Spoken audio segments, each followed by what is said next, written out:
You don't know it yet, but you're special. Not just because you're an owl, because you're Rhea snowy owl. Buboscandiacus, born to rule the treeless white plains of the Arctic. Your world begins as a smooth, pale sphere nestled among a small clutch of eggs, tucked in a shallow scrape of tundra earth. There is no cozy nest here, only cold winds, bare ground, and the occasional tuft of moss. Your mother perches nearby, eyes scanning the horizon. Your father is off hunting, tirelessly ferrying back lemmings to nourish her and your unhatched siblings. The summer sun never sets, and neither do the dangers. Arctic foxes, jaegers, and gulls would love nothing more than to pluck a vulnerable egg from its cradle. Then, a crack, and another. Your tiny beak chips away at the shell from within. You emerge damp, blind, and clumsy, but alive. Your downy coat is pale gray, soft like smoke, and your instincts, though basic, are clear. Open your beak. Cry for food, survive at all costs. Welcome to the tundra. You've got a lot of growing up to do. At first, all you do is wobble and wail. Your siblings hatch one after another, and suddenly you're part of a fluffy, wriggling brood of pale puffballs, each vying for attention. Your mother keeps you warm, while your father, the unsung hero, delivers meals with military precision. 1 lemming, 2 lemmings, sometimes 5 in an hour. Your appetite is ferocious. You don't even have the strength to stand. Crawling is your first major achievement. You inch across the ground on oversized, uncoordinated feet, drawn by the smell of meat or the warmth of a parent. You're greedy, insistent, and not above shoving your siblings out of the way when a lemming is dropped into the nest. This is no sentimental family unit. It's a competitive food pit, and only the hungriest survive. Your beak is sharp, but inefficient. Eating is more like wrestling. You drag a piece of meat into your mouth, gulp awkwardly, sometimes choking a little. Digestion is swift. Your stomach, or more accurately, your proventriculus and gizzard, go to work breaking down flesh and fur. The indigestible parts, like bones and hair, form into neat little pellets that you cough up with surprising flair. Your senses sharpen. So your eyes were closed at birth, they open within days, revealing round yellow irises set in a ghostly face. Your ears, invisible slits beneath your feathers, begin to fine-tune. You can hear the high-pitched squeaks of lemmings under the moss. Your talons, once soft and stubby, harden into curved daggers. You learn to recognize danger. When a shadow flickers overhead, maybe a gull, maybe something worse, you flatten your body and freeze, becoming a motionless lump of down. Sometimes it works, sometimes it doesn't. One day, a sibling doesn't wake up. Another grows weaker and eventually stops moving. You don't understand what death is. But you know this. Staying alert, eating well, and keeping close to your mother increases your odds. You are, for now, a survivor.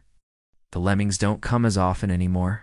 Your parents are slowing down. Perhaps it's the wind, or a sudden cold snap, or the fact that your siblings' constant cries have gone silent. Only 2 of you remain. You're bigger now, blanketed in a thick coat of mottled white and brown feathers, with just a few tufts of down clinging to your belly. Your wings itch to open, but not yet. One evening, your father drops a half-dead lemming at the edge of the nest, and docent feed it to you. He backs away, eyes locked on yours. You freeze. Then slowly, instinct kicks in. The lemming rides. You hesitate. What now? You lunge. Squeals. You miss. You try again, this time grabbing it by the back. It thrashes, and you clamp down harder. Something primal surges in your blood. Not joy, not fear, something older. The kill is messy, your beak clumsy, but you get it done. The first bite of warm flesh surprises you. It's not disgusting, it's energizing. Your tongue works to maneuver chunks down your throat, while tiny muscles in your esophagus help push the meat along. Your gizzard churns with renewed vigor, aided by strong stomach acids adapted to handle raw protein and fur. You're not exactly a gourmet yet. Much of your face ends up smeared in blood and dirt. Still, you eat until your crop bulges. You sleep soundly for the first time in days. From now on, your meals depend more and more on your own actions. You begin practicing your pounce, leaping at sticks or bugs in mock ambushes. You stalk invisible prey through the grass, learning how to be silent, how to strike with precision. Your vision, already excellent, sharpens further. You can spot a mouse from 200 meters away. Your hearing is so fine-tuned that you detect the rustle of movement beneath a snowdrift or under a layer of vegetation. These are the tools of your trade. One day, the ground will be covered in snow. The lemmings will vanish from view, and you'll need to hear what you cannot see, fly without being heard, and strike without mercy. But for now, you're just proud of your first messy kill. Your body transforms quickly. It feels like one day you're a fluffy chick stumbling over rocks, and the next you're stretching broad, speckled wings beneath a gray sky. Feathers erupt across your body like a slow, itchy wildfire. Your down disappears, replaced by sleek, aerodynamic plumage that shimmers white and brown, excellent camouflage against both tundra grass and winter snow. Your bones are hollow but strong, designed for flight. You flap awkwardly at first, hopping into short bursts of air that end in clumsy landings. Your breast muscles, massive in proportion to your body, ache after every attempt. But with each day, your strokes grow more confident, your balance more sure. Soon, the ground isn't the only place you call home. Your eyes, already enormous for your head, sharpen even more. Unlike many birds, you can't move your eyes in their sockets. Instead, you've evolved to rotate your head up to 270 degrees, an impressive and slightly creepy party trick. Your hearing, too, reaches its peak. You don't just hear, you triangulate, building a mental map of your surroundings from tiny differences in sound arrival times. Molting becomes a regular occurrence. Feathers loosen and fall, drifting away like snowflakes. New ones grow in, sometimes itchy and strange, but stronger. You preen obsessively, aligning each feather with microscopic precision. Every contour matters when flying through fierce Arctic winds, and the world changes. The sun begins to dip lower each night. The tundra greens fade to gray, then white. Snow arrives in a silent sweep, blanketing everything in stillness. With the snow comes new predators. A fox pads silently across the ice. A golden eagle soars in widening circles. You are no longer small, but you are still vulnerable. Your white feathers now blend perfectly into the snowy backdrop, making you a ghost with wings. Then you see another owl, a larger male. He swoops low and fast, talons extended. You dodge barely.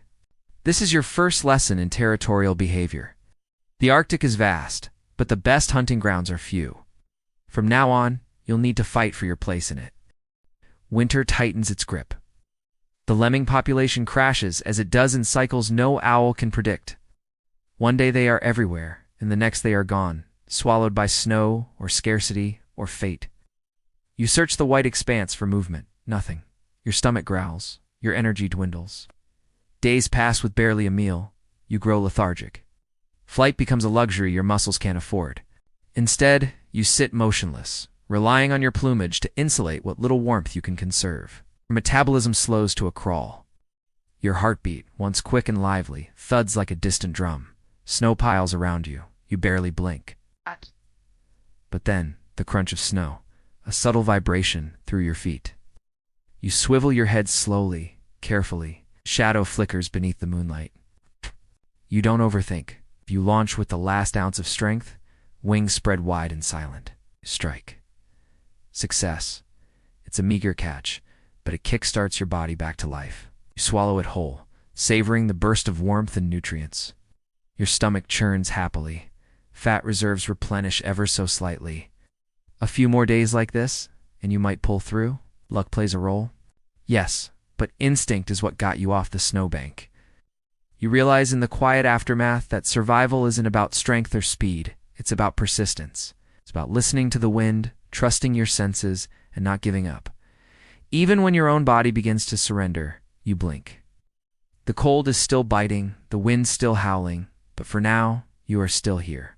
Spring returns like a soft-spoken promise. The snow melts in slow, shimmering sheets. You are no longer a fledgling. You have grown into a formidable adult. Tall, the wingspan stretching up to 5 feet, and pure white plumage dotted with flecks of dark brown.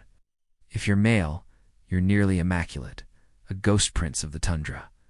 If female, your markings are heavier, offering better camouflage for nesting. Fly with confidence now, low and silent over the open plains. Each beat of your wings stirs the air but makes no sound. You hunt with surgical precision. No rodent is safe, but hunting is no longer enough. Instincts stir deep within you, whispering of territory and mates. The search begins. You scan the landscape for a prime location, dry, elevated, with a good view and plenty of prey. When you find it, you declare it yours with hoots that echo across the empty plain. Your voice is deep and rhythmic, and if you're lucky, it reaches the ears of a potential mate. But others are listening too. Rival males approach. One lands nearby, head tilted, feathers fluffed in mock innocence. You recognize the challenge? Wings spread, you puff up, hiss, and lunge.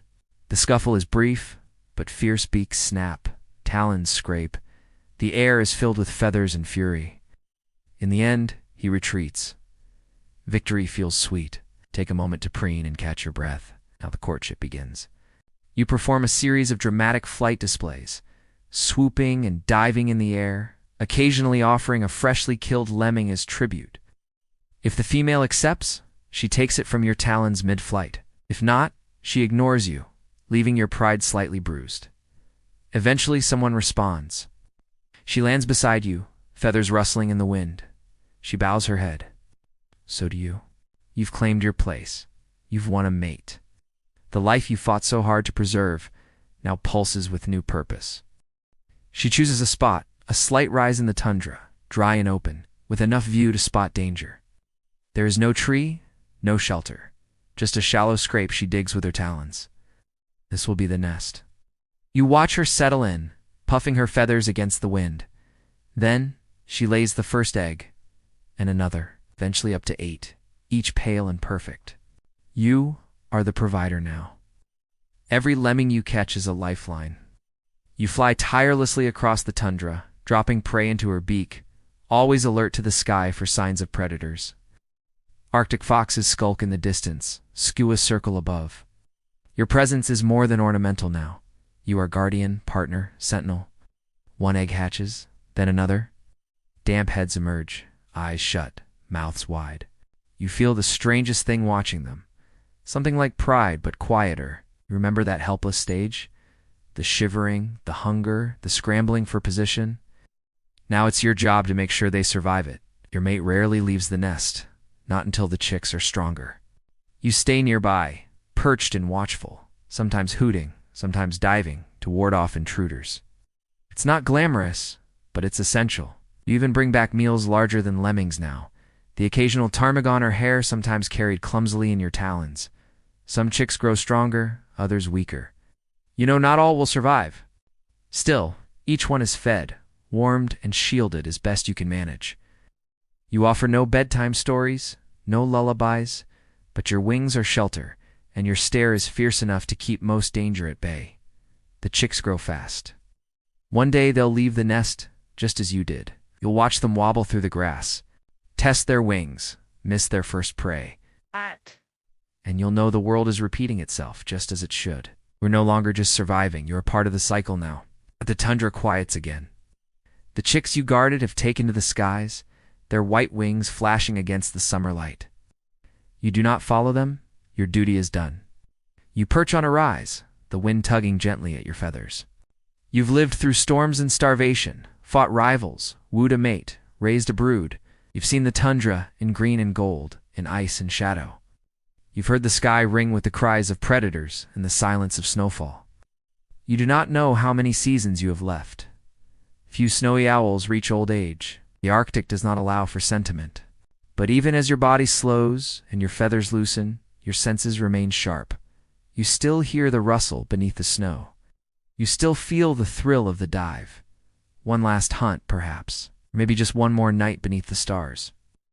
Your world is harsh, yes, but also vast and magnificent. You were born to it. You became it. And now, as the sun dips low on the horizon and the sky blooms with northern light, now you understand something deeper. Life isn't about avoiding death. It is about belonging to a world that doesn't apologize for its beauty or its brutality. Dow. Far off, a younger owl calls, a deep, echoing hoot across the open plains. You answer without thinking. You are not alone. The cycle continues.